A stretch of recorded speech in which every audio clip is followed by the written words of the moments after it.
I think we could start. Just tell them to catch up. For reporters, please open your webcams when you are the reporter, so you will appear on screen. Okay. The group, I mean, not just the reporter currently speaking, the whole group open their webcam, so we will see. All right. You may start. Good morning, everyone. Good morning, doctors.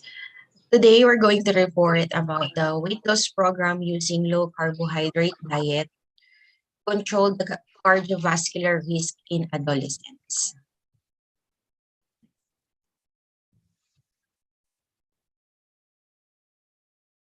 For the abstract, cardiovascular risk, it's the probability of suffering in the future from a cardiovascular diseases. It's a cardiovascular disease. It's a general condition affecting the heart's blood vessel. And it includes additional factors like hypertension, hyperlipidemia, obesity, diabetes mellitus, and hypothyroidism. In epidemiologic studies, all these factors are associated with atherogenesis and have complex interaction between them. The prevalence is high in general population beginning in childhood and are correlated with endothelial damage as demonstrated in ECG results. Adolescence is a transition period where behavioral eating patterns develop and have a major impact on cardiovascular risk. Address these patterns, weight loss programs under medical condition for overweight and obese adolescents are developed.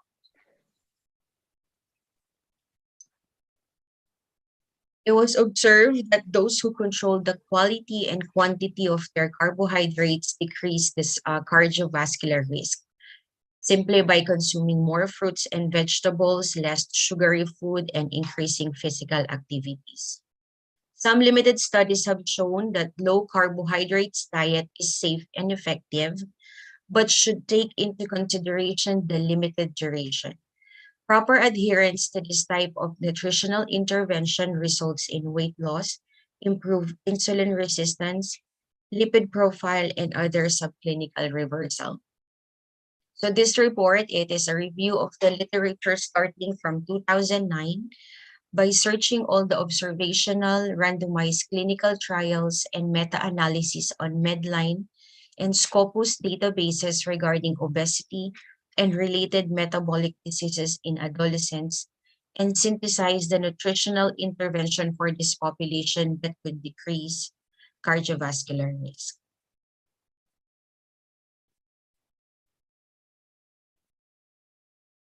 Now we go on to the cardiovascular risk components in adolescents. Childhood obesity is a body mass index above 2 standard deviations, meaning the 98th percentile on growth charts, according to the National Institute for Health and Care Excellence Guidelines, or above the 95th percentile, according to the USA American Academy of Pediatrics Guidelines. The factors that increase the incidence of obesity are excessive calorie diet, sedentary lifestyle, globalized food market, and economic interest. With the growing population of childhood obesity globally, the World Health Organization, Commission on Ending Childhood Obesity, have set an objective to limit the expansion and burden of this disease by the year 2025. The cardiovascular risk components are as follows: hypertension and hypothyroidism. Hypertension in adolescents and youth is a predictor of coronary artery disease and end-stage renal disease in adults. Hypertension is defined as persistent blood pressure above the 95th percentile of blood pressure in healthy children. Its prevalence depends on age, with the highest peak at puberty at 7.89%. The study of hypertension in younger population is essential because of arteriosclerosis or arterial stiffness, since this is the first step in vascular aging. So, with the presence of this may later progress to arteriosclerosis. The other cardiovascular risk factor for childhood obesity is hypothyroidism, which is a disputed cardiovascular risk factor wherein at the vascular level, your thyroid hormone T3 or triiodothyronine deficiency is associated with increased vascular resistance and arterial stiffness, as well as hemodynamic changes in the kidney, leading to hypertension. So for the adolescent dietary patterns from 2000 to 2019, so first we have the demography. Heterogeneous patterns of obesity distribution is related to food accessibility, traditions, and economy. For food traditions in countries with a tradition of for a healthy eating lifestyle like in Greece, the problem of overweight appears on people who consume more processed snacks like milk, chocolate, cheese pie, potato chips, or added sugar. So for an example for the food accessibility, urban adolescents are more exposed to living in high density areas, selling high calorie fast food and junk food, also named as food swamp, which positively correlates with obesity. In some disadvantaged areas in Baltimore, in the United States, for example, there is a lack of fresh fruit, legume stores, food dessert, making fast food eating more within reach. Next slide, please. Second, for the gender, CVR distribution factors differ between sexes and is influenced by puberty. In obese males, at puberty, they have higher systolic blood pressure, while in adolescent girls, they are more prone to eating unhealthy snacks, especially if they live in under-resourced communities. Next slide, please.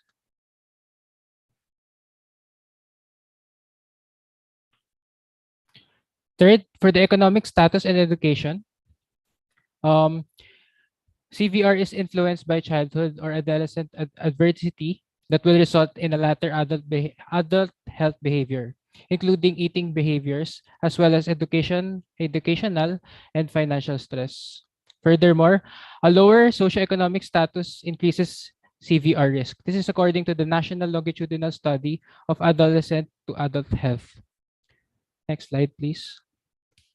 So, for the race and ethnicity, Mexican Americans and non-Hispanic whites had the highest prevalence. Now, prevalence is the proportion of a particular population found to be affected by a medical condition at a specific time. So, for the prevalence of Mexican Americans is 12.19% obesity, and for the non-Hispanic whites, they have 10.9% prevalence. And for the non-Hispanic blacks, they have only 2.5% prevalence. Another report states that the obesity prevalence is higher than in ethnic subgroups like Hispanic adolescents, which have a risk factor of 0.8 versus the Caucasians who only has a risk factor of 0.95.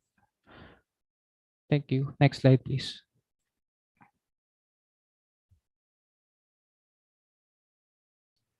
For the low carbohydrates diet for controlling cardiovascular risk factor, let's start off with obesity.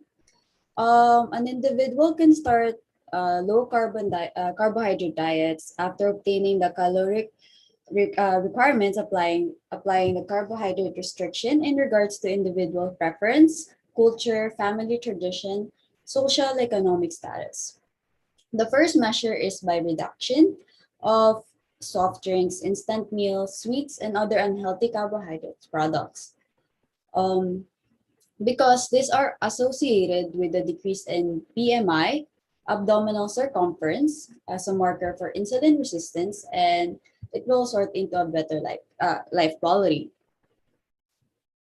Statistically, healthy carbohydrate intake is estimated between 45 to 60% of the total daily caloric requirement.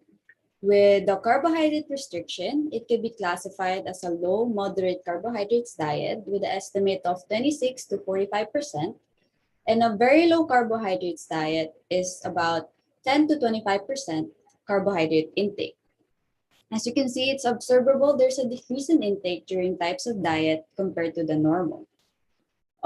It's not recommended to use the use of low carbohydrate diets in pregnancy or in children.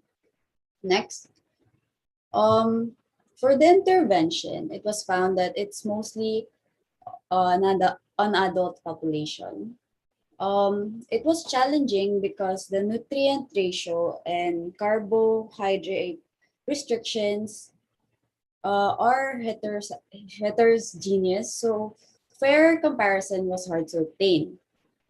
In one studies in adolescent comparing the low carbohydrates, low fat diet with carbohydrate high fat diet and high carbohydrates low fat diet with 55 adolescents between 12 to 16 years old, it was found to have no change in their weight loss and no dangerous effect like renal and hepatic function, and no increase in anemia, vitamin deficiency, or electrolyte disturbance in all types of diet. However, had an increase in fat percentage during follow-up compared to from when they first started the intervention.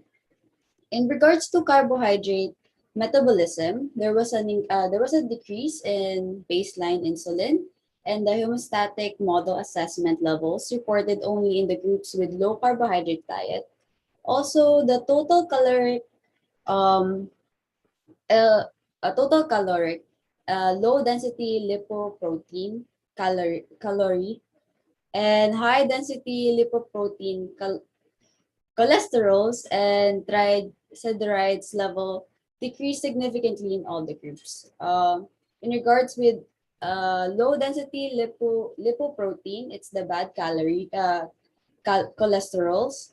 High density lipoprotein cholesterols, which refers to good cholesterols, and triglycerides are fat found in the blood. And second, with the weight loss camp in obese children, diets with a moderate low carbohydrate intake was 35%, and a moderate high protein 30%, and a normal fat 35% showed an improved insulin resistance and decreased sugar craving after sugar sweetened beverages were prohibited. It was concluded that high protein content were not superior in comparison with the standard diet in weight loss, calories, and appetite. Um, Although there was a significant improvement in weight loss in studies, the intervention should be carefully selected, as it was not recommended that very low carbohydrate diet in adolescents are not recommended for weight loss due to their emotional vulnerability and may lead to eating disorders. And you can see there's are the examples of very low carbohydrate diet, food, and low carbohydrate diet. Yes. And it refers to not exceeding the 40% of caloric requirement. Next, please. So the next four conditions with regard to weight loss would be the following. So first we have hyperinsulinemia and type 2 diabetes.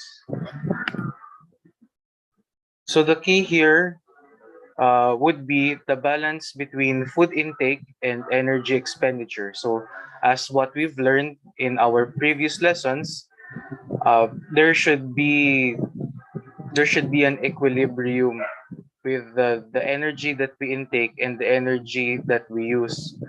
And for this purpose, there needs to be um, this should be this should be implemented so that there's an adequate uh, energy amount for children or adolescents with the with unnecessary without getting unnecessary weight gain. So another key here is promoting lifelong eating habits than short-term restrictive diets. So, according to the International Society for Pediatric and Adolescent Diabetes, for the diet of children and diabetes, only 45% should be uh, composed of carbohydrates. Now they also recommended that it could be lowered to 40 should the need arise that protein requirement should be raised, no?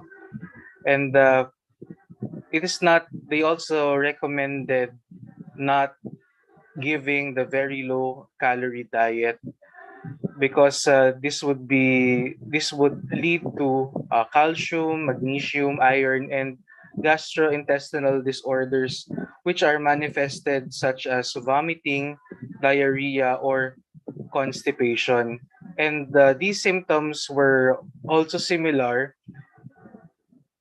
similarly found in children and adolescents when they were given the ketogenic diet. So it's about balance. And most importantly, for this intervention, the key here is the reduction of portion size. No, so like what we've been told before, that we should eat only what we can finish. Um, I guess it's similar here also, and the choice of foods with low glycemic index in order to fulfill the carbohydrate requirement, because if we totally remove carbohydrates from our diet, that may lead to other conditions which we do not want to experience or prescribe to our patients in the future, no? And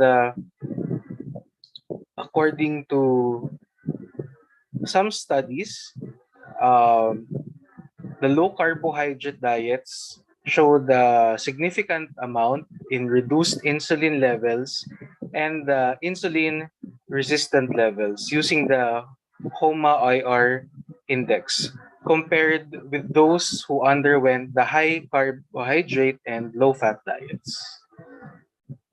So for dyslipidemia, uh, according to studies presented by the researchers, there was decrease in total cholesterol, low density lipoproteins, and triacylglycerides.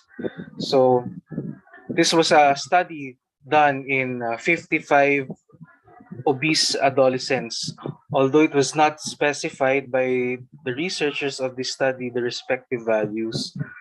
But according to Sondike and his fellow researchers on a study done with 22 uh, adolescents, total cholesterol, triglycerides, and non-high density lipoprotein cholesterol decreased significantly with the following values presented on this slide.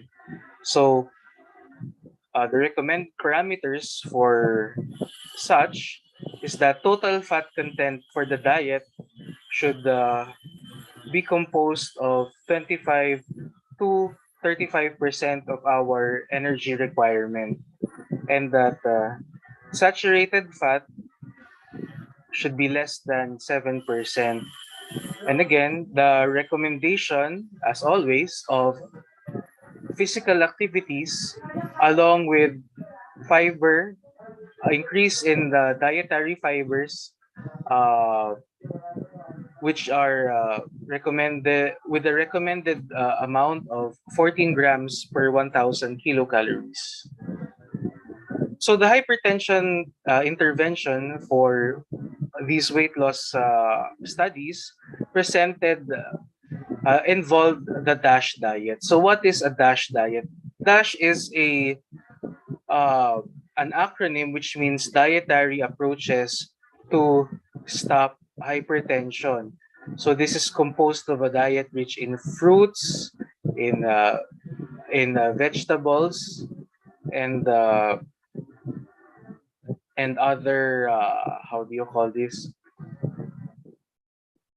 Uh, and non-protein and non-fat components. So it showed decreased systolic blood pressure levels after treatment, which was tested within a period of uh, 3 months. So we see the following values here uh, for this study, no, done on adolescents. So in a study done on 33 school children, uh, a low-calorie, high-protein diet lowered both systolic blood pressure and diastolic blood pressure. So we could notice here that the significant decrease in uh, the blood pressure of children, but maintaining lower levels as recommended for children. So according to what I've researched, the normal systolic blood pressure for children is from 97 to uh, 114 millimeter mercury, if I'm not mistaken, while the diastolic blood pressure would range from 56 to 72 millimeter mercury. So some studies show decreased inflammatory factors such as tumor necrosis factor alpha, interleukin 1 beta, interleukin 6, and C-reactive protein in adults after a low-calorie diet. However, there are no studies yet on these in children, so it's still up for contention. And finally, we have hypothyroidism again, and but as of now, there are no specific nutritional guidelines on how to uh, intervene with this, but it is reversible upon the weight loss of obese and overweight patients. And still, the long-term effects are still unknown and could be subject for future researches. Thank you.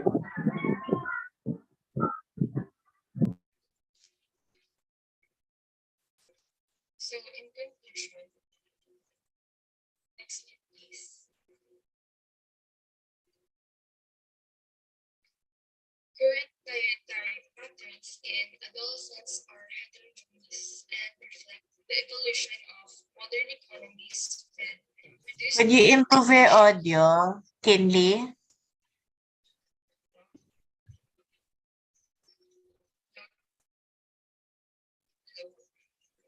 rinig po ba?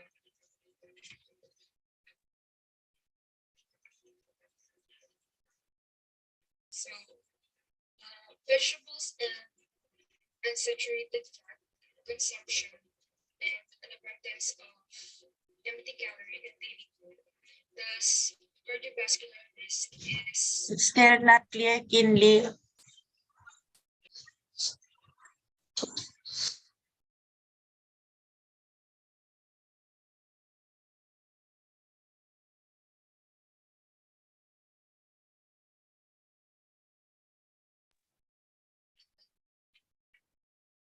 rinig na po ba?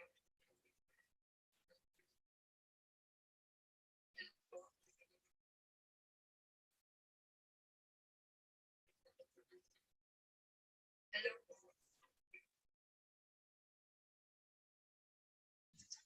Lalong nawala.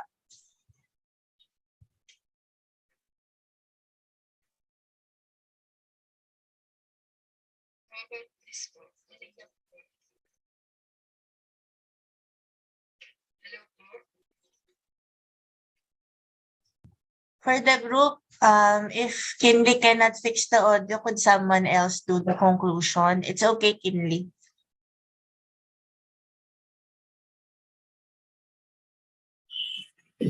Okay, so to conclude our report, we have the following. Current patterns in adolescence are heterogeneous and reflect the evolution of modern economies with reduced fruit, vegetables, and saturated fat consumption and an abundance of empty calorie containing food, which increases the cardiovascular risk uh, from generation to generation. So it's a very genetic condition due to our eating patterns. So low carbohydrate diets, which are under medical supervision starting at an age of 14 years, has been proven to be safe and efficacious on one or more components of the metabolic syndrome and could represent a solution in the reduction of cardiovascular risks. So preferred sources for carbohydrates for low-calorie diet in adolescents are vegetables and fruits rich in soluble fibers with a low glycemic index and small amounts of whole grains, pasta and rice, lentils, and corn.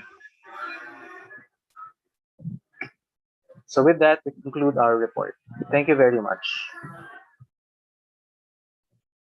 Okay, thank you. Okay. So you see a lot of weight loss diets centering on low carb.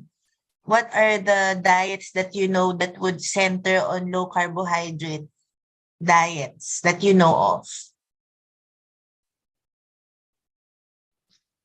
Keto diet, Doc. Again, Yung keto diet po. keto. So how does keto work? More on protein sila, Doc, and fat. Okay, Low more carbs on po. protein. So these are the people that you would see that would be eating meat, other protein sources, but very low on carbohydrate. Okay.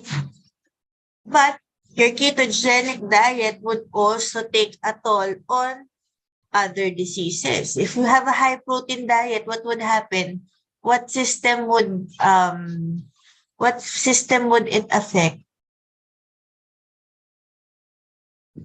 What processes your protein?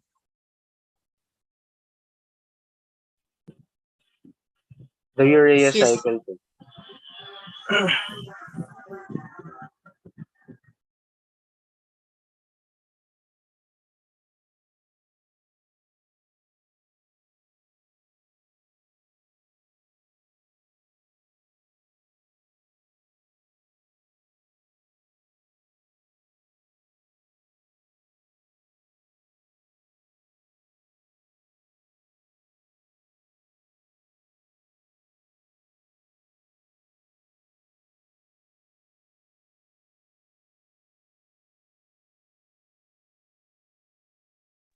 Okay, so sorry for that.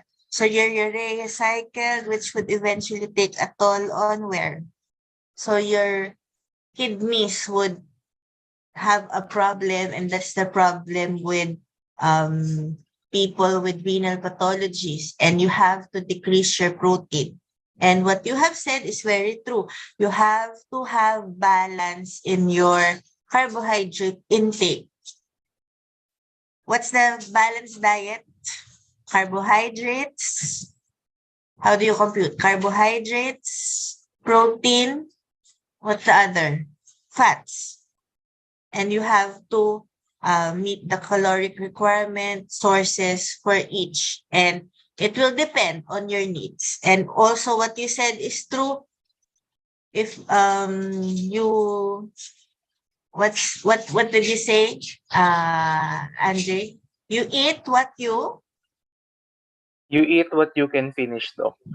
you eat what you can finish. In our case, you only eat what you could spend your energy, right? Energy balance.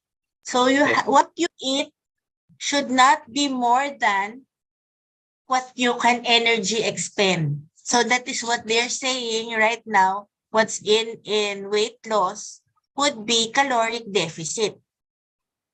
So you have to have caloric deficit for you to have weight loss. It doesn't really matter much if if it's from your diet is from carbohydrates,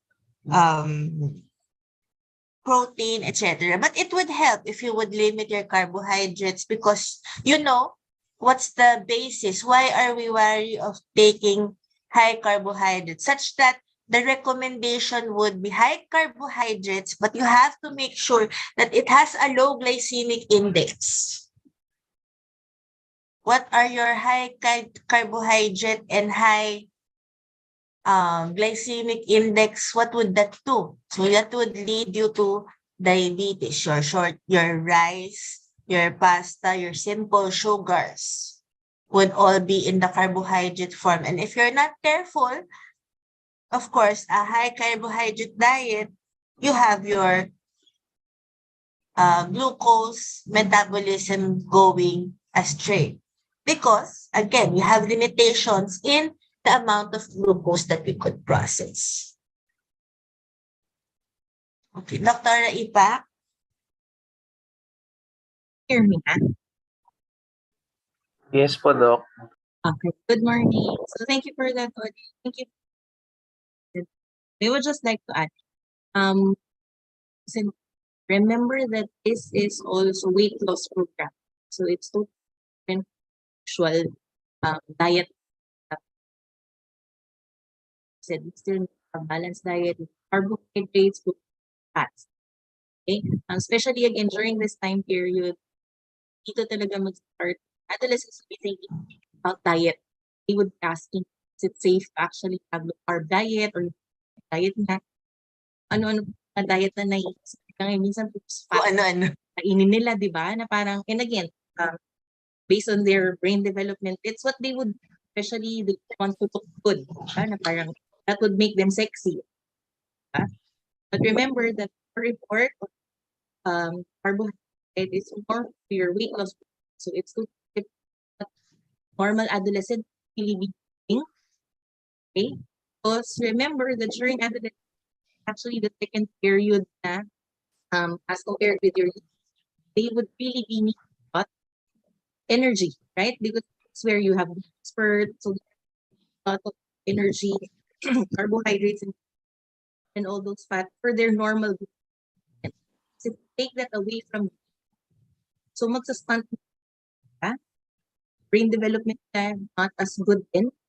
Okay, so always remember lang that again, still have a balanced diet, and for your dietary prescription, it's really dependent on the patient, okay, or on your adolescent. Not just, it's not a one size fits all. Pag mataba ka, kailangan carb diet ka.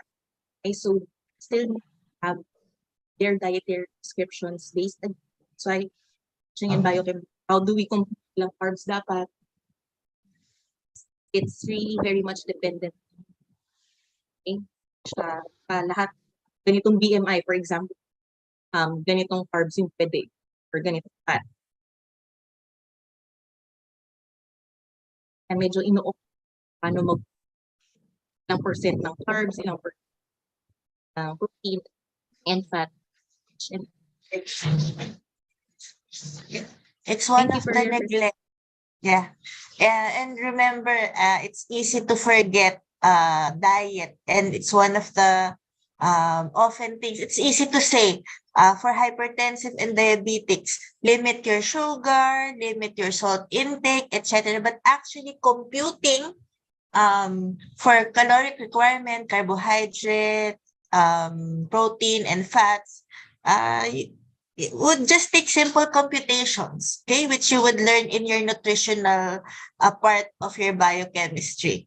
And if you don't want to deal with that, I think the Perpetual would have a nutritional counseling arm. So we refer it to dietary, and there they would teach you how to count your calories, how to count your carbohydrates, protein, etc. All right. So do not forget.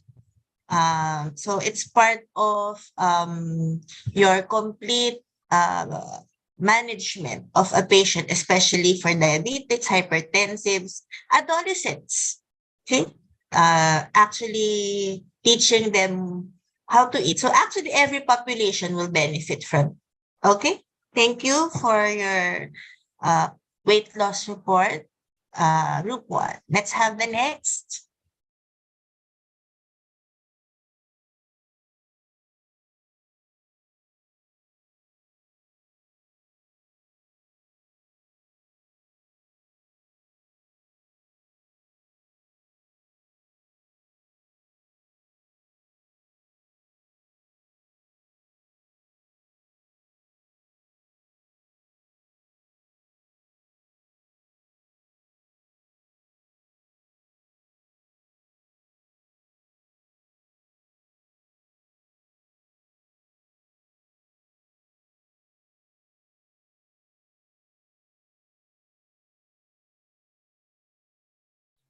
Good morning po. Nakita po ba ang screen?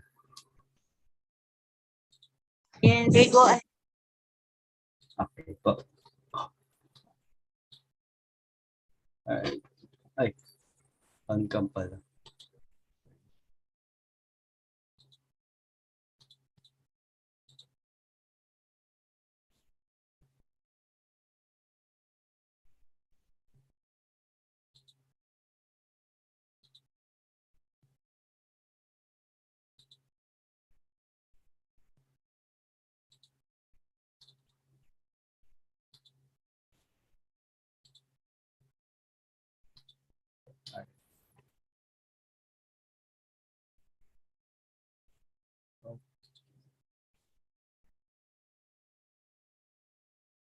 Alright, so good morning everyone. We are here to present the journal on the current perspective in ABO incompatible kidney transplant. We will be discussing in this report on the ABO system, the isohemagglutinin barrier in ABO incompatible transplantation, its mechanism of tolerance, the antibodies depletion strategies, the immunomodulation and immunosuppressive therapy, and as well as the future perspective of this kidney transplantation. Kidney transplantation provides a considerable survival advantage compared to hemodialysis in patients with end-stage kidney disease. Because of this, the demand for the kidney transplantation is constantly growing. Therefore, the methods on expanding the donor pool have become increasingly important. Kidney transplant from living donor offers a superior survival of both patient and graft than transplant from deceased donation. However, there are barriers that actually limits the expansion of donor pool. These barriers include the anti-human leukocyte HLA, or we call it HLA antibodies, or the ABO system antibodies. For a long time, ABO compatible or ABOI living donor kidney transplantation was contraindicated. This is due to the immunological impediment based on the presence of isohemagglutinins. Nowadays, there are preconditioning component consist in the combination of immunosuppressive agents such as rituximab is being administered before transplantation to actually prevent the production of new antibodies that could attack the newly transplanted organ.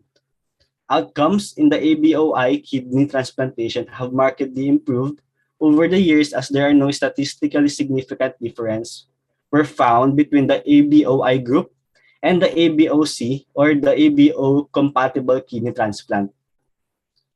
This journal aims to summarize the principal aspects of ABOI, kidney transplantation, and the techniques and strategies used to treat recipients to overcome the isohemagglutinin barrier. So we will now go to the ABO system.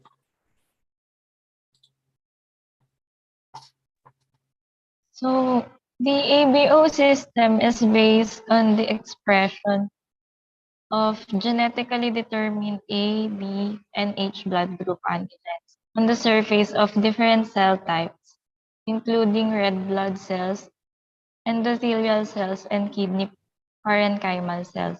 So as seen in the figure, in the human population, the ABO system has four possible blood groups. A blood group, which has A antigen on the surface of red blood cell. B blood group, which has B antigen. AB blood group, which has both antigen, and lastly the O blood group, which has A antigen. This H antigen acts as a precursor for both A and B antigen. Next slide, please. So, looking at the structure of immature RBC, it has oligosaccharide consists of glucose, galactose, and acetylglucosamine and agalactose. So the structure above is the basic structure of erythrocyte prior to any addition of surface antigens.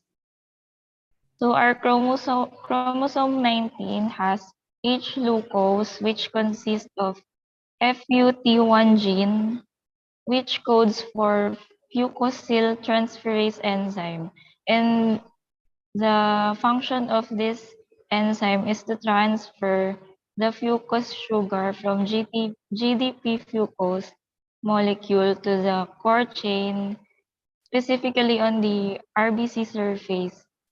So the addition of fucose sugar to the core chain results to H antigen. Next slide. Next slide. So for individuals with A blood group, the terminal alpha D-galactose residue is modified by the enzyme alpha 1,3 acetylgalactosaminal transferase or A transferase, which attaches B and acetylgalactosamine, leading to the expression of A antigen, which is the figure above. And for individuals with B blood group, the alpha 1,3 galactosyl transferase or B transferase modifies alpha D galactose residue of antigen H by attaching alpha galactose, leading to the expression of B antigen. So subjects who codominantly express genes of the human ABO system have AB blood group because they are able to produce both A and B transferases. Next slide. So for blood group A consists of two subtypes, namely A1 and A2. A2 is also known as not A1 subtype. The A1 subtype is more frequent. It includes about 80% of individuals with A blood group. The qualitative or quantitative expression of ABO antigens may vary substantially between individuals. So subjects or individuals with A2 subtypes expresses a small amount of A antigen or have a low A transferase activity. So because of this quality, their immunological risk associated to ABO incompatibility with transplant is significantly low.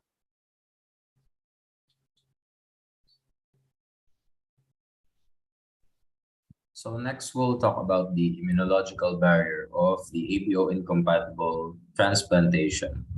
So next slide.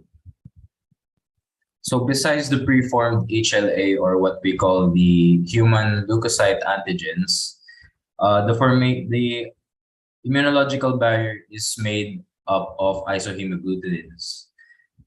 These are your preformed antibodies which have the intrinsic ability to agglutinate red blood cells that react to non-self ABO antigens.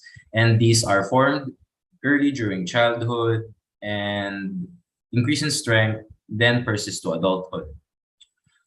These consist of IgM, IgG, and IgA with varying distribution patterns depending on the individual. And it was stated in the journal that pathogenic potential of anti-A or anti-B reactivity patterns might markedly differ regarding the distribution of your IgG subclasses and antibody avidity. Antibody avidity meaning the overall strength of binding to an antigen, and it is attributed as well to your B cell response. Next, so your B cell response is said to be linked for increasing the immunogenicity, thus predisposing rejection. So this illustration shows how possible pathogenic mechanism of different B cell response in patients receiving ABO incompatible kidney transplants. So as you can see, there is a thymus independent antigen, and this may cause switches from your CD5 positive B1 cells that may produce low avidity IgM to CD5 negative B2 cells that produce high levels of complement fixing IgG1, which is your high affinity antibody. High affinity meaning it has more sensitivity to binding, thus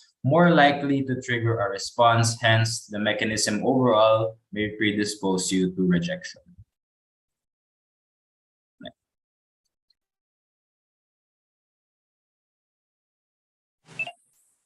So for mechanisms of tolerance, your main antibody-mediated rejection would cause hyperacute rejection due to the unmatched antigens from your from your own epithelial cells and the transplanted tissue cells. That you would expect a renal allograft loss and an increase in your isohemagglutins. And as for your tissue injury, chronic tissue injury from consistent antibody attack would cause no injury due to your own body accommodation. So what is antibody-mediated accommodation? The 4 factors included in the study was endothelial chimerism, which replaces ABO antigens that are compatible to the donated client. So your endothelial cells would continually break down and convert the transplanted tissue during the healing process, would turn it more compatible to your own tissue. This would induce your CD55 and your CD59, which prevents membrane attack complex of your killer T cells of your body to the transplanted organ. In the study as well, young children and infants have more tolerance in ABO-specific B cell elimination due to the fact that they have younger B cells and less memory cells that would attack your transplanted organ. And this would cause a decrease in your humoral immunity. Yun lang po. Thank you.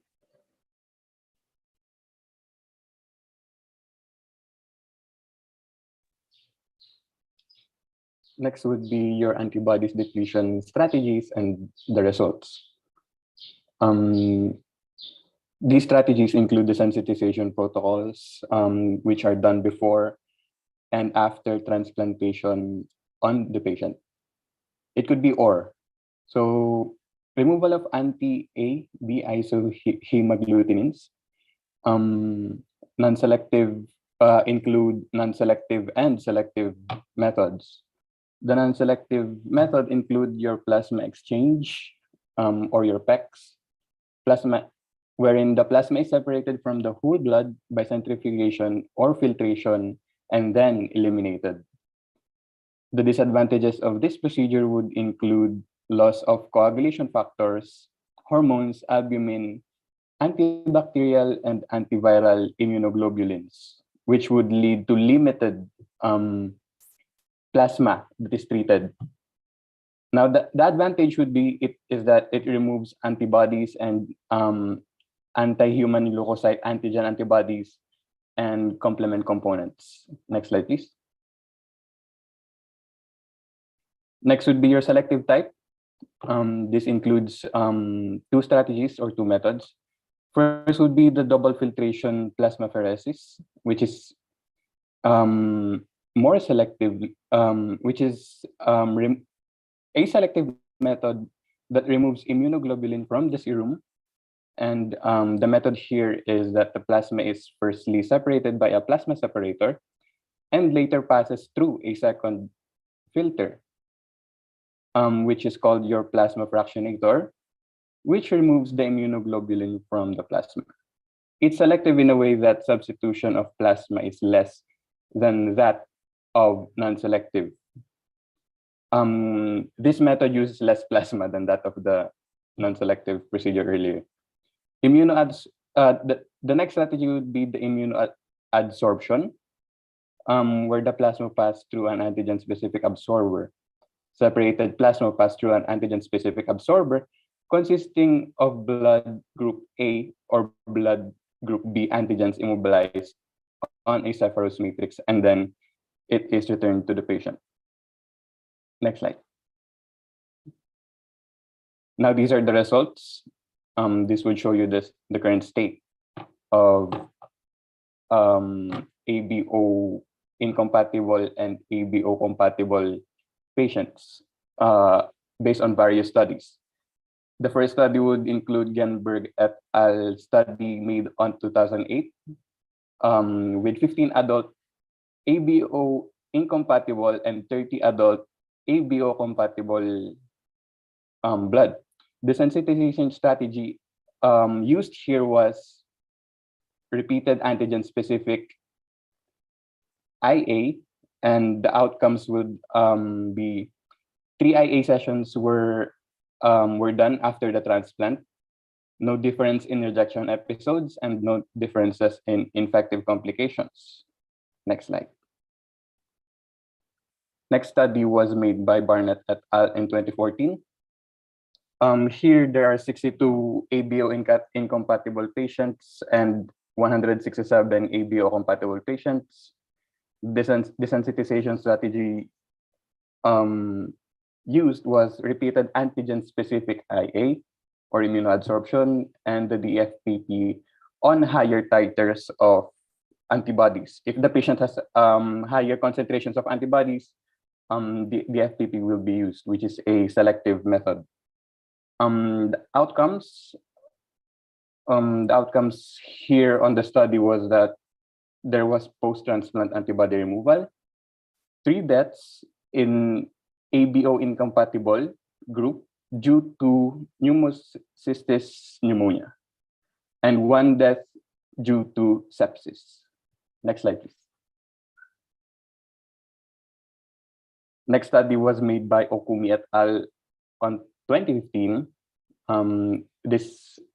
This included 247 ABO incompatible patients and 785 ABO compatible patients. The desensitization strategy used was 3 or 4 sessions of DFPP before transplantation, which is again selective. And the outcomes were there was a significant difference in graft survival until 2004. 68.9% for ABO incompatible patients and 78.1% for ABO compatible patients. Higher rates of CMV and adenovirus infections were observed in ABO incompatible patients. Next slide. Next study was Becker et al. Study on 2015. There are 34 patients that are ABO incompatible and 68 patients that are ABO compatible. The desensitization strategy used was non-antigen specific immunoadsorption. Outcomes were there are no differences in graft survival or rejection episodes. There are 2 deaths in ABO incompatible group and 0 deaths in ABO compatible. And there are no differences in surgical complications. Next slide. The last study was made by Spear et al. On 2019 for 48 incompatible ABO incompatible patients and 96 ABO compatible patients. The desensitization strategy used was a semi-selective immunoadsorption. The outcomes were there are no differences in graft and patient survival or rejection episodes. ABO incompatible are more showed more post-operative bleeding and more complicated UTI, severe pneumonia, CVC-related infections by NBR bacteria.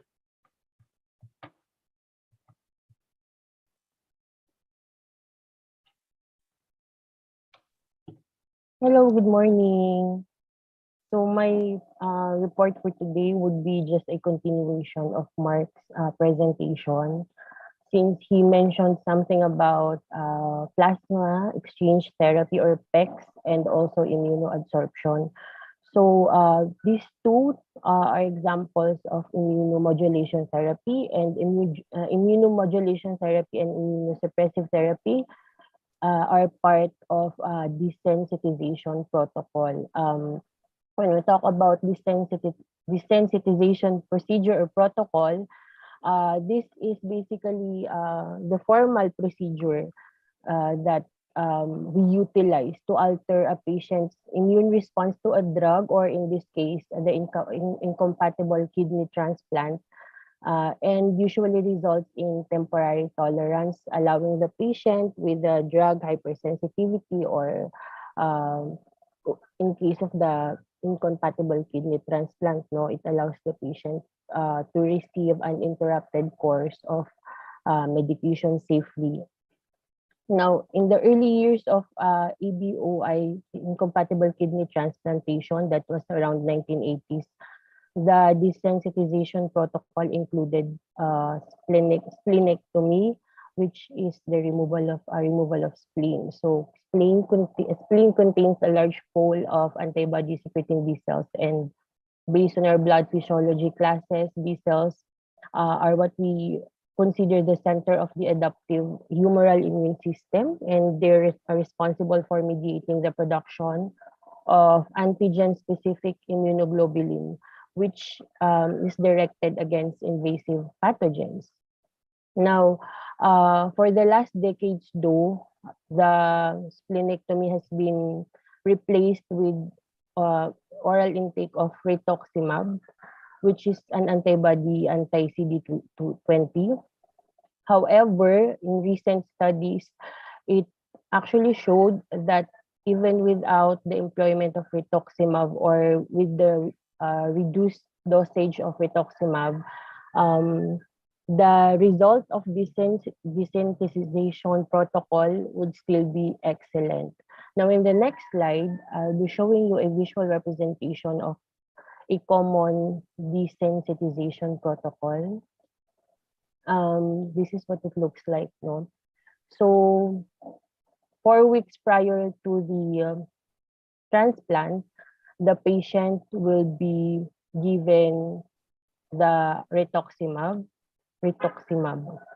around 375 milligram per square meter. So 2 weeks before the actual kidney trans 2 weeks before the actual kidney transplant, the oral immunosuppressive therapy will then be administered. So these are tacrolimus and mycophenolate mofetil. So the tacrolimus here is the FK because it's used to be called FK506, and of course MMF is the mycophenolate mofetil.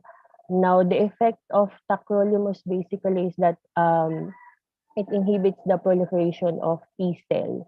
So when the T cell proliferation is inhibited, then the B cell growth is also affected. So again, going back to the B cell, it's our It mediates the production of antigen-specific immunoglobulin against invasive pathogens.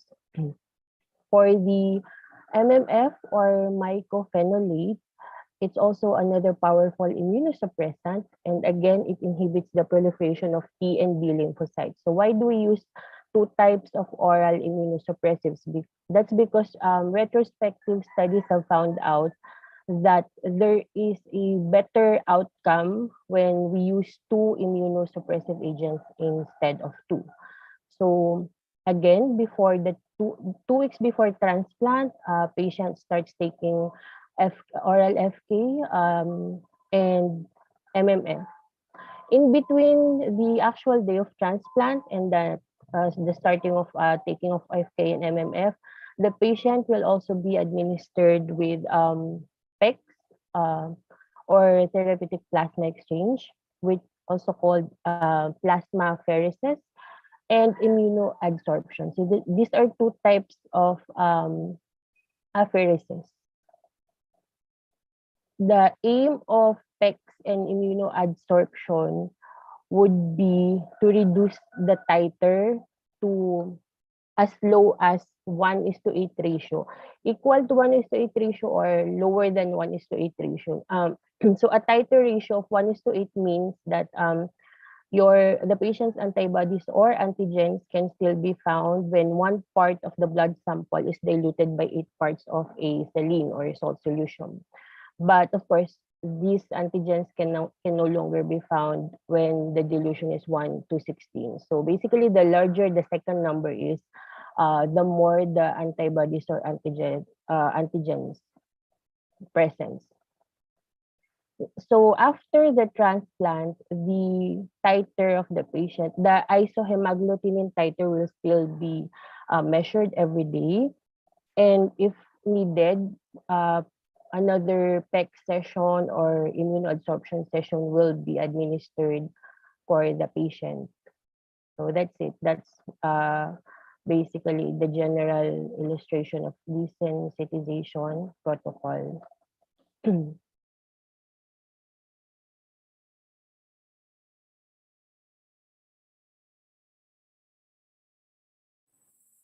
Future perspectives and conclusion. So many innovative strategies have been recently proposed in order to overcome immunological barriers in ABO incompatibility kidney transplant. The researchers have proposed the goal to reduce the blood group antigen expression in the kidney by applying recombinant endo-B beta galactosidase produced in E. coli BL21. In vivo experiments performed in blood type A, baboons revealed a marked reduction of A antigen expression in the glomeruli. Terminal component of inhibitor eculizumab in the induction of ABO incompatibility transplantation. This aims to of interfering with the antibody-triggered complement activation induced by anti-AB antibodies. Next slide. Next slide, please. It is crucial in the management of ABO incompatibility kidney transplant to be aware of the risks and related to the high degree of immunosuppression. This is the topic which needs for further improvements, more data regarding the tailored approach based on pre-transplant isohemagglutinins titers and or donor recipients blood group or warrants. A better understanding of the underlying immunologic mechanism of anti-AB immune responses and ABO incompatibility graft tolerance will provide the basis for the development of new and safer desensitization strategies. That would be all. Thank you po.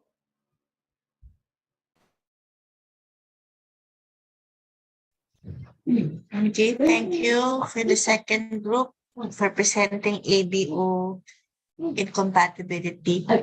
Okay. In clinical practice, what does this translate to? how did it change the landscape of kidney transplantation? Doktora,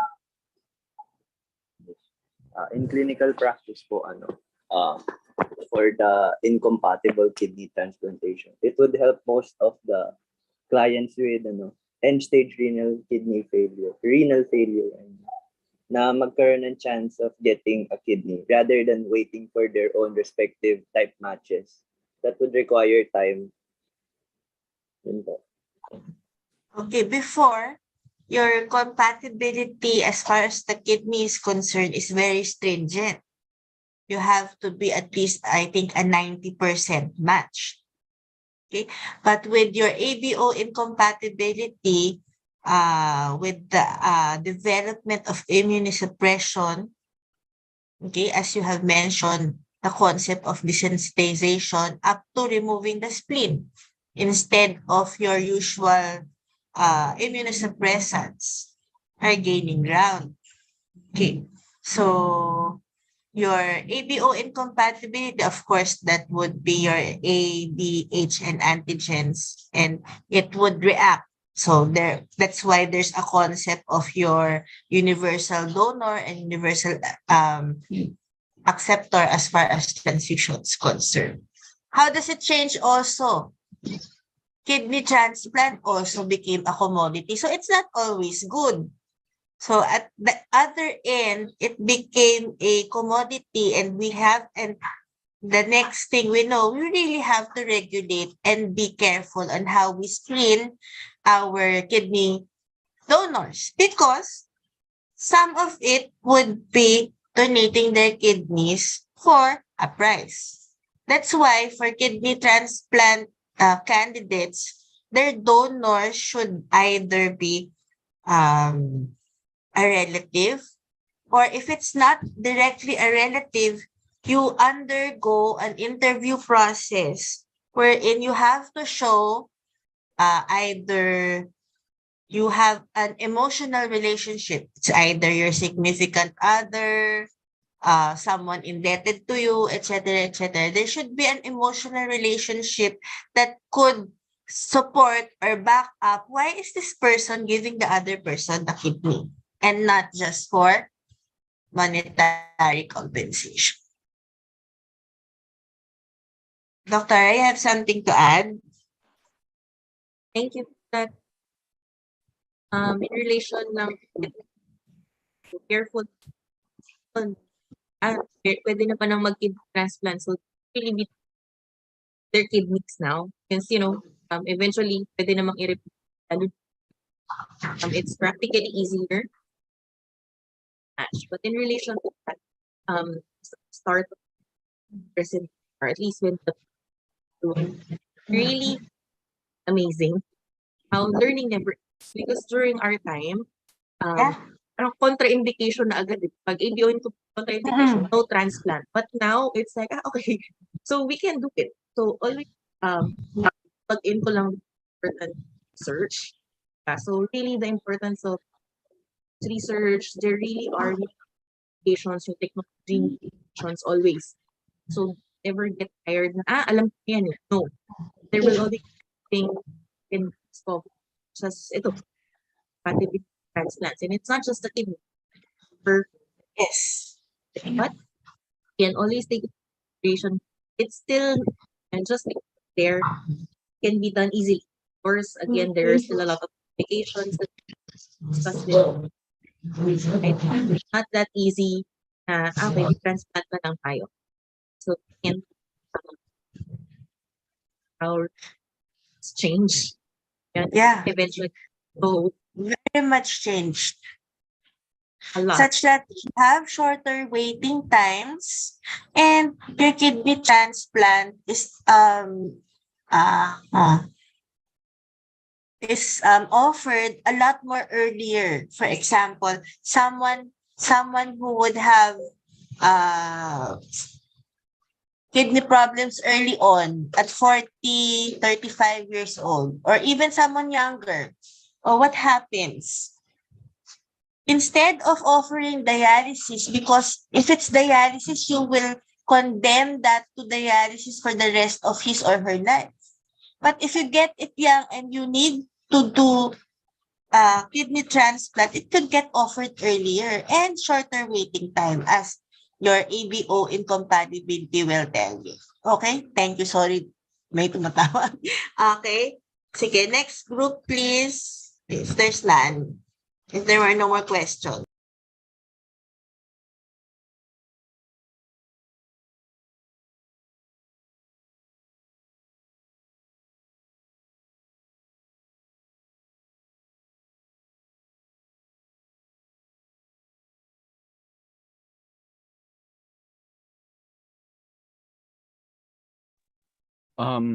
Good morning po, Doc. Kita po ba yung screen, Doc? Kita na, Dylan.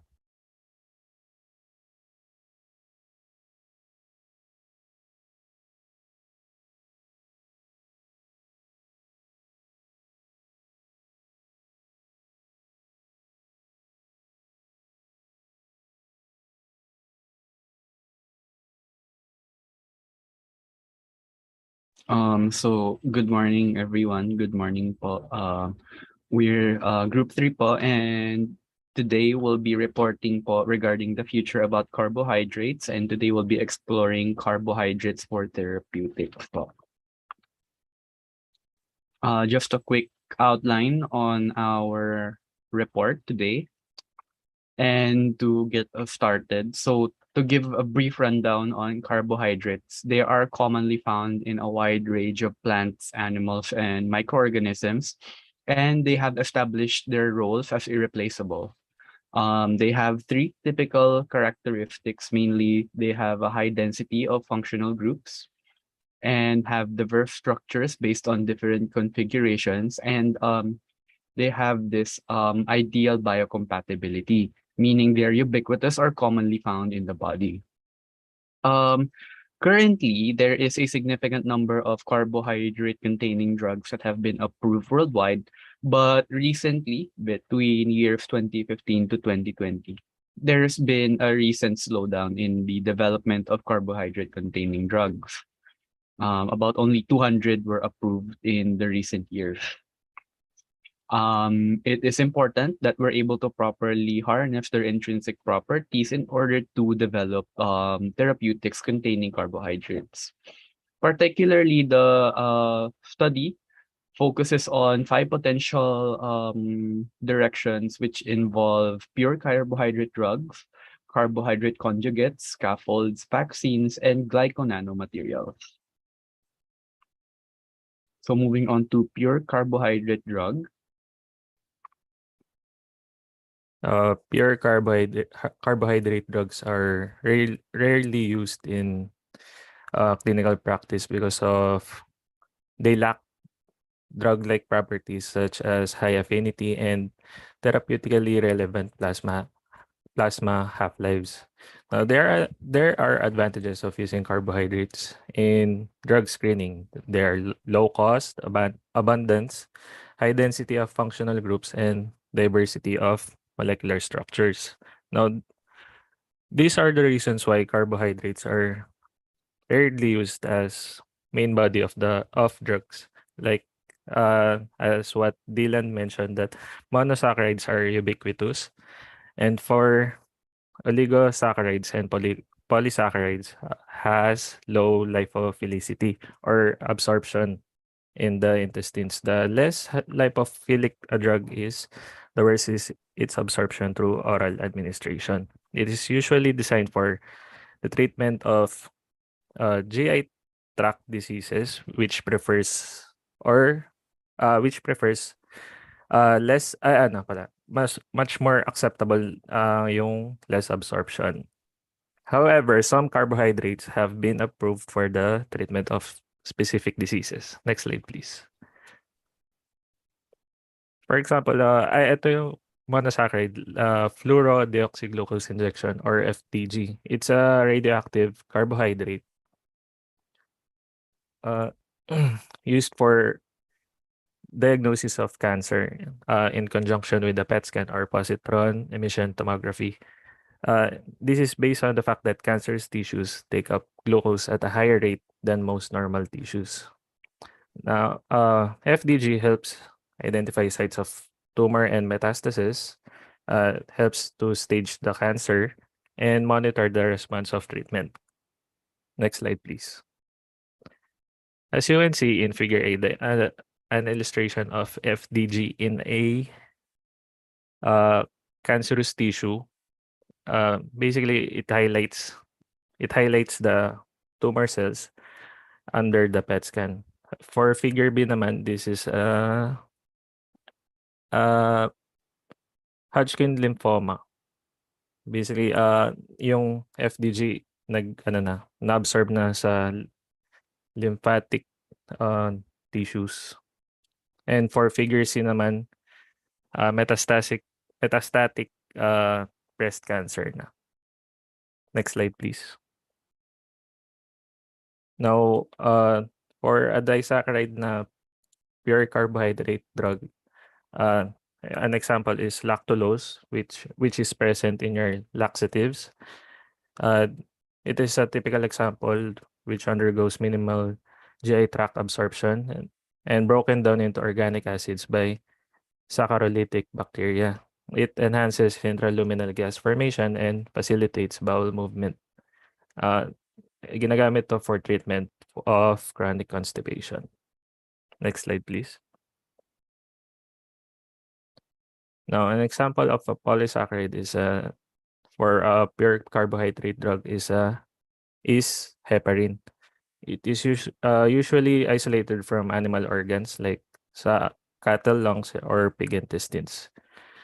It is a anticoagulant or antithrombotic agent that is used usually in open heart surgery, bypass surgery, kidney dialysis, and blood transfusions. Usually associated with side effects like nausea, itching, and wheezing. Now, after some structure-function relationship of heparin, there are two drugs which is derived or modified version of heparin, like the fondaparinux and indraparinux. Next slide, please. Now, this is an example of a oligosaccharide, the GV971. Wala pa siyang name for the drug kasi recently approved lang siya in China for treatment of Alzheimer's disease. A study by Geng et al. Shows that it can decrease beta amyloid related pathologies by reconditioning the gut microbiota. Beta amyloid related pathologies examples are Alzheimer's disease and cerebral amyloid angiopathy. Now, with the establishment of the structure function relationship of GV971, oligosaccharides with definite single structures may open new possibilities in the therapeutic field of Alzheimer's disease. Next slide, please.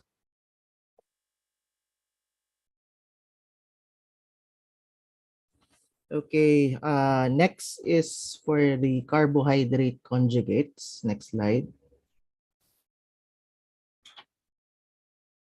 So carbohydrate conjugate, it refers to carbohydrates that are used in the attachment of drugs. So in this case, the carbohydrate molecule itself is not the main body of drug. Rather, it is a functional group utilized to increase their bioactivity, improve physical and chemical properties, or achieving targeting.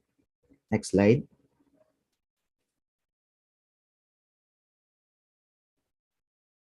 So carbohydrate, it is an ideal conjugate because of its high polarity and multifunctional properties. So example of drugs that contains carbohydrates is vancomycin. So vancomycin is used to treat infections caused by bacteria by killing bacteria or preventing their growth. So it modulates antibiotic activity. So these approved drugs have originated from natural products containing carbohydrate molecules. Another example is cytarabine. So it's cytarabine, also known as cytosine arabinoside or ARAC. So it is a chemotherapy medication to treat AML, ALL, and CML, and non-Hodgkin's lymphoma. So it mimics indigenous ribose. It's designed based on the key components containing carbohydrates in the body. Next slide. So carbohydrates have much more potential for exploitation in drug design. Another example is a number of carbohydrate-containing probes with potential diagnostic applications have been reported. An example is the KSL-11, which could be used to detect ions, small molecules, and enzymes. Next slide.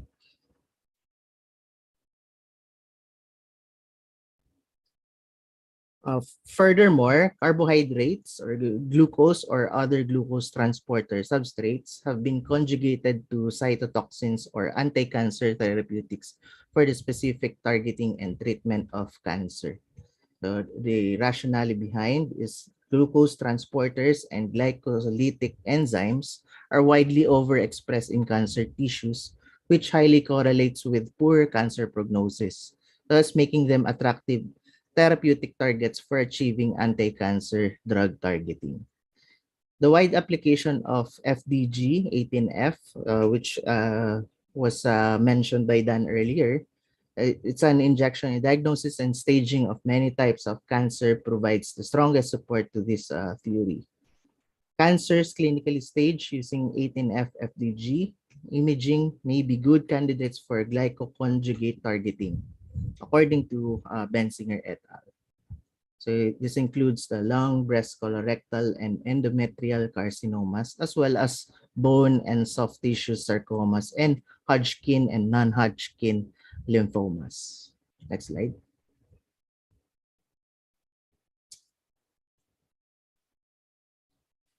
Carbohydrate conjugated anti-cancer active molecules for targeting therapy have attracted great interest and grown markedly in the recent years. Several clinical trials in several countries over the past decades have been conducted on glufosfamide, a trailblazer for glycoconjugated anti-cancer agents. In addition, some glycoconjugates have shown improved activity and selectivity compared with a glycone in vitro and in vivo. So examples of those is glucose platinum conjugate. And however, this drug design strategy has not yet been proven in clinical practice, which somewhat undermines the confidence of researchers in the field. So question remains as to how to choose the proper coupling position of carbohydrates, what is the exact mechanism of glycoconjugates entry into cells, and how glycoconjugates work in vivo. Next slide.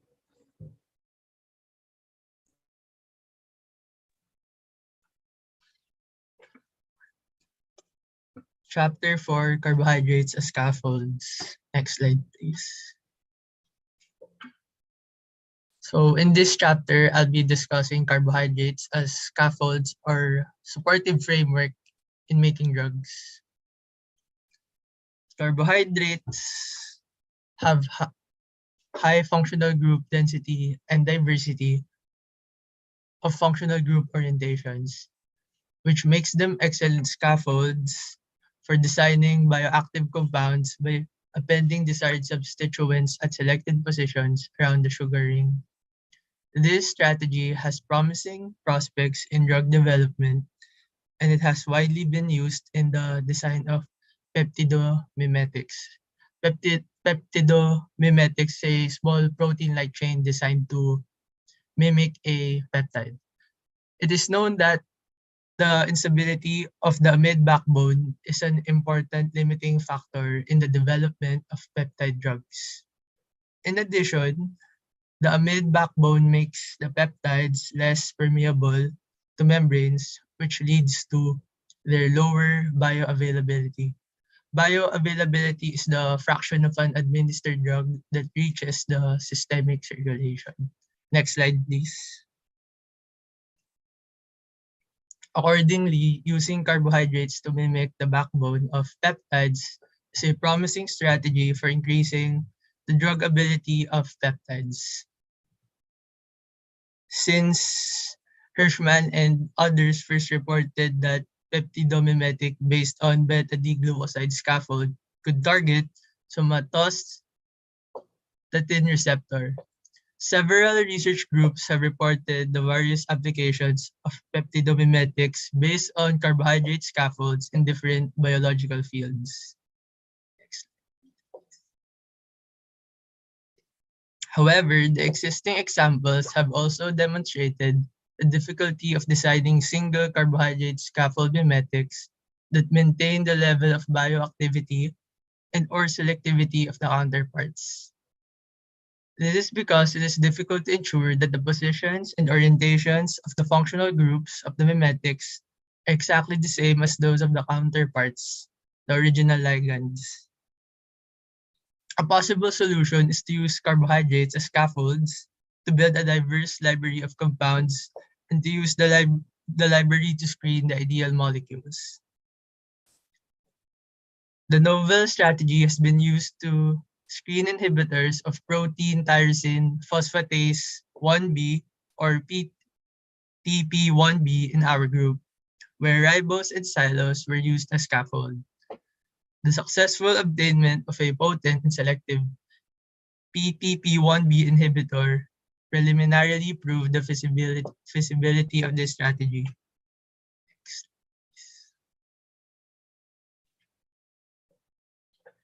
However, in the current research, carbohydrate scaffolds were modified with the same pharmacophore in one molecule, which did reduce the difficulty of the reaction, but also dramatically reduced the diversity of compounds. Presenting different pharmacophores at different substitution sites of the carbohydrate scaffold can greatly increase the diversity of compounds. Thus, based on this research idea, efficient organic synthesis methods that involve the individual sequential protection and the protection of single hydroxyl group on sugar rings are essential. Protection and the protection are the two of the most important steps in organic chemistry. It is basically an alternating process of temporarily blocking a certain reactive site on a molecule, ito yung protection, and then chemically removing that protected group. Ito yung deprotection. This is repeatedly done until the desired carbohydrate is obtained. Next slide, please.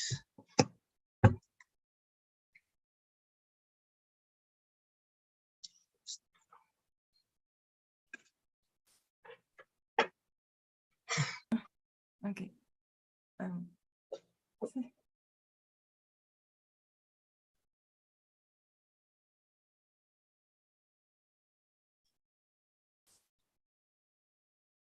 Okay, next slide. Carbohydrates have also been used for development of vaccines, such as carbohydrate-based antimicrobial and anti-cancer vaccines. The rationale behind carbohydrate-based vaccines is based on the theory that carbohydrates could be recognized as antigenic determinants, and they could be specifically recognized by the immune system. Vaccinations with polysaccharides reduce the need to vaccinate with the organism itself. When the polysaccharides are coupled to a carrier protein, they produce a much higher titer. Capsular polysaccharides and lipopolysaccharides are the major constituent of the microbial cell surface and can be specifically recognized by the host immune system. Thus, they could be exploited as the basis for the design of antibacterial vaccines. Capsular polysaccharides can be harvested from bacterial growth medium, and they are the cell-independent antigens, and they can be used on their own as vaccines. However, young children under the age of 2 cannot make good T-cell independent antibody responses. Thus, they cannot be vaccinated effectively with these polysaccharide vaccines. One challenge is that most carbohydrate antigens are T-cell independent, which typically induce a weak immune response in the absence of external mediators.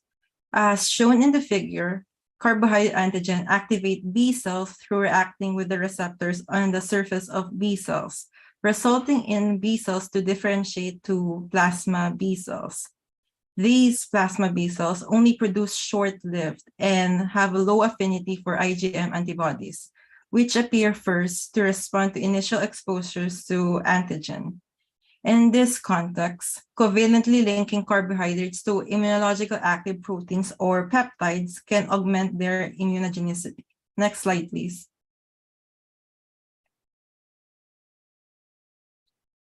An efficient way of overcoming this problem is to chemically conjugate bacterial polysaccharides to protein carriers, which provides peptide that can be recognized by antigen-specific T cells, thus converting a T cell independent response into a T cell dependent anti-polysaccharide antibody response. By using this approach, various conjugate vaccines have been developed against Haemophilus influenzae, an important cause of serious childhood chest infections and meningitis, and these are widely applied. One of the successful synthesized conjugate vaccines is Prevnar 13. It is a typical polysaccharide protein conjugate vaccine, which is approved by the US FDA in 2010 under the pharmaceutical company Pfizer. Prevnar 13, or PCV13, also known as pneumococcal conjugate, elicits antibody in response to antigenic stimulation. It is a capsular polysaccharide vaccine which has a mixture of the outer coating polysaccharide from 13 different strains of serotypes of bacteria called Streptococcus pneumoniae. Each serotype is joined to a non-toxic diphtheria protein to make it work more effectively. Next slide. While carbohydrate antigen are potentially suited for immune recognition and killing, their use in cancer vaccines has remained challenging due to difficulties associating with overcoming immunotolerance and immunosuppression. Cancer cells are typically distinguished from healthy cells by the number and type of carbohydrate structures on their cell surfaces.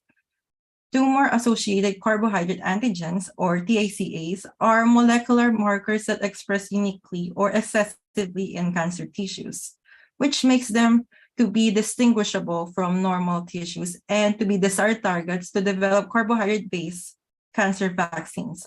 However, based to their endogenous properties, may cause with immune tolerance and immunosuppressions. These carbohydrate antigens usually induce T cell independent immune response, which is not strong enough to prevent or treat cancer. TCAs are considered implicated in the metastasis and signal transduction of cancer cells or other cancer development stages. The overexpression of TACAs on cancer cells surface may be a signal of poor prognosis. So in addition, different malignant cells may share the same type of TACAs. In other words, certain type of TCA structure extensively exists on the surface of different types of tumors. Therefore, designating a broad, effective vaccine based on TACAs is conceivable and which may be appropriate for a range of different types of cancers, representing promising candidates for cancer immunotherapy. Although carbohydrate-based cancer vaccines hold great promise, there is still no vaccines approved in the market at the current stage.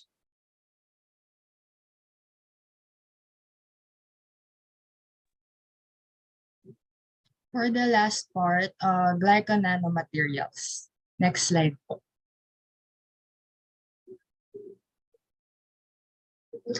So carbohydrates have been conjugated to nanomaterials for biomedical imaging, diagnostics, and therapeutics.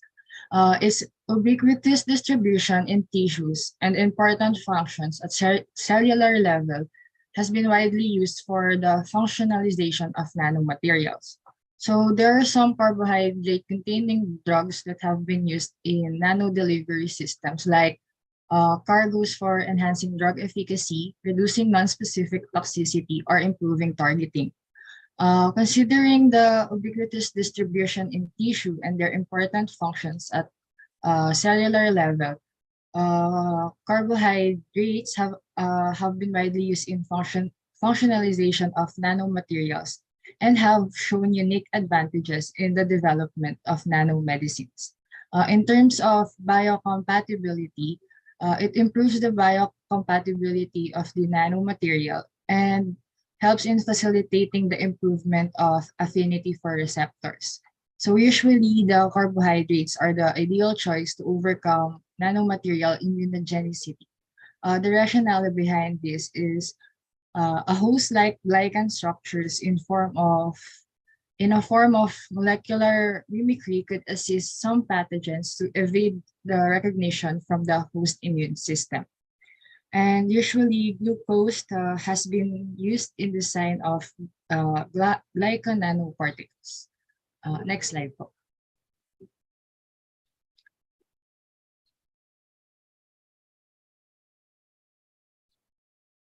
So for increasing affinity, nanomaterials could make the presentation of multiple carbohydrate ligands possible via the large surface to volume ratio, thus greatly increasing the affinity of carbohydrates as biofunctional ligands for specific glycan binding proteins. So they stated a study that by Reynolds et al. That gold nanoparticle platform displayed a significant cluster of glycoside effect for presenting carbohydrate ligands with almost 3,000-fold increase in their binding. So nanocarrier mediated drug delivery into the brain have been also researched wherein a nanocarrier with a surface featuring many glucose molecules has a potential for delivering various drugs directly into the brain by crossing the blood-brain barrier. This is through taking advantage of a multivalent interaction between multiple glucose molecules and their glucose transporters. Uh, uh, they have been also used for therapeutic entities to inhibit pathogen adhesion. So adaptive flexible ciliated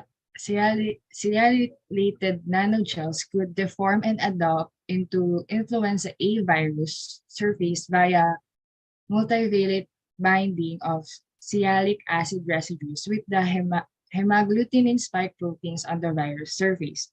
So the sialylated nanogels could efficiently block the virus adhesions on cells and inhibits the infection at low PM concentration based on the multivalent binding strategy. Next slide.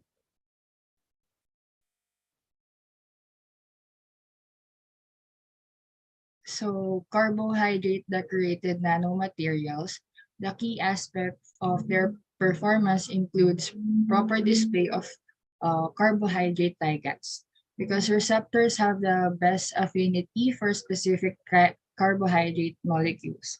An example would be the glucose transporter 1, where it shows a higher affinity to glucose compared with other monosaccharides. The selection of carbohydrate molecules is crucial in the functionalization of nanomaterials.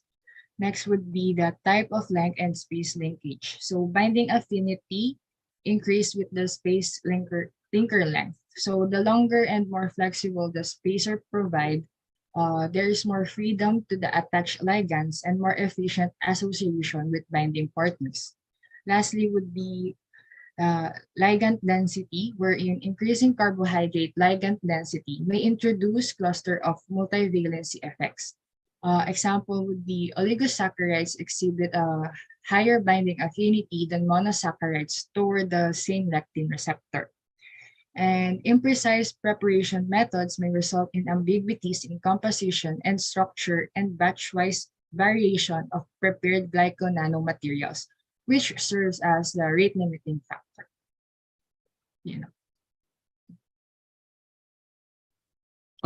So in conclusion, um, the biological functions of carbohydrates are still being or continuously being explored, and more novel carbohydrate containing molecules are artificially designed or obtained from natural products.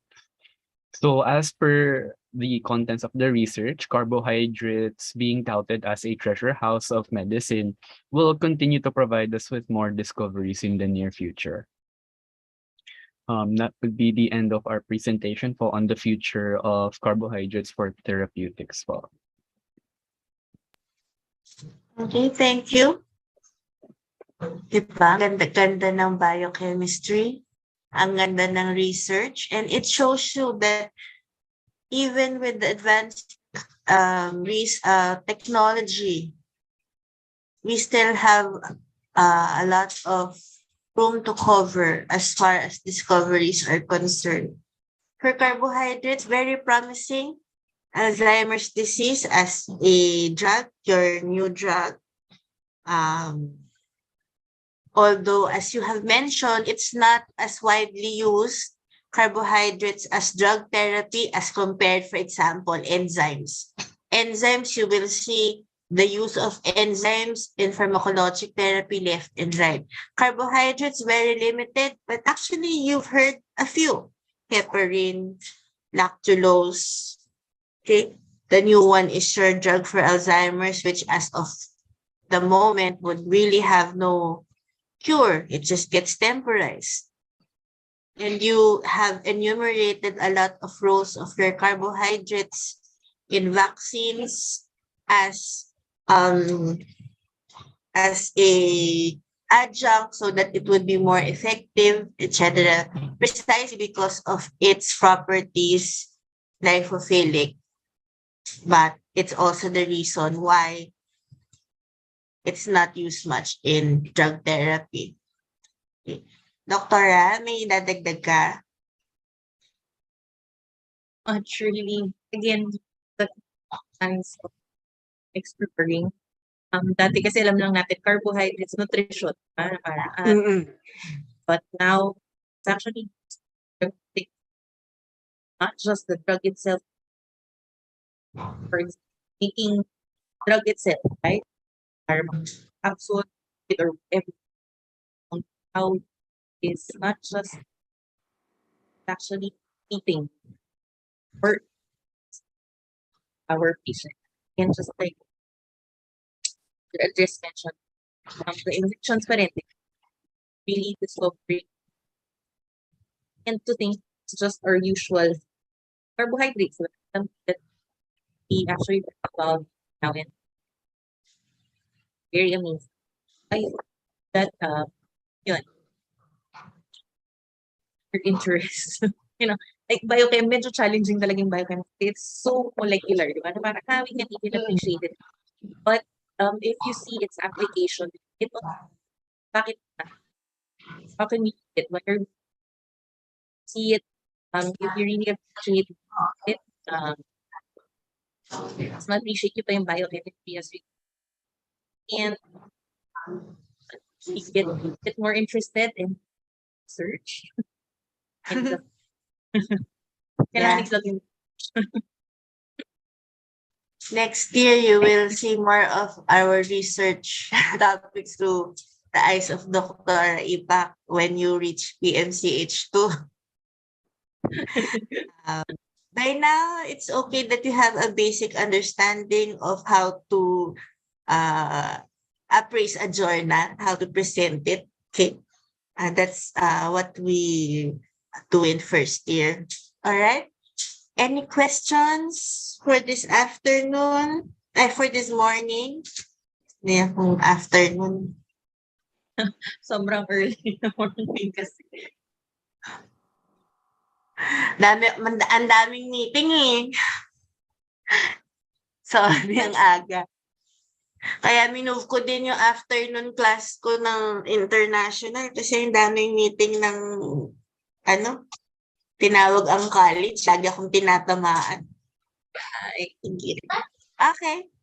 If there are no more questions, we'll call it a morning. You may leave this call. Kailangan bang picture? Bagay, meron naman tayong recording. Okay. You may leave up. Could you please submit to Justy so that she could send to me your PowerPoint presentations and Dr. Ipak? So you could go back to this session live. I will send the link also to Justin. Okay. Good morning. And you may leave this call. Everyone. Good Thank you, morning. Dad. Thank you po, Thank you Doc po, mga Doc. Clara. Thank you po, Doc. Thank you po, Thank mga you. Dok. Ingat po.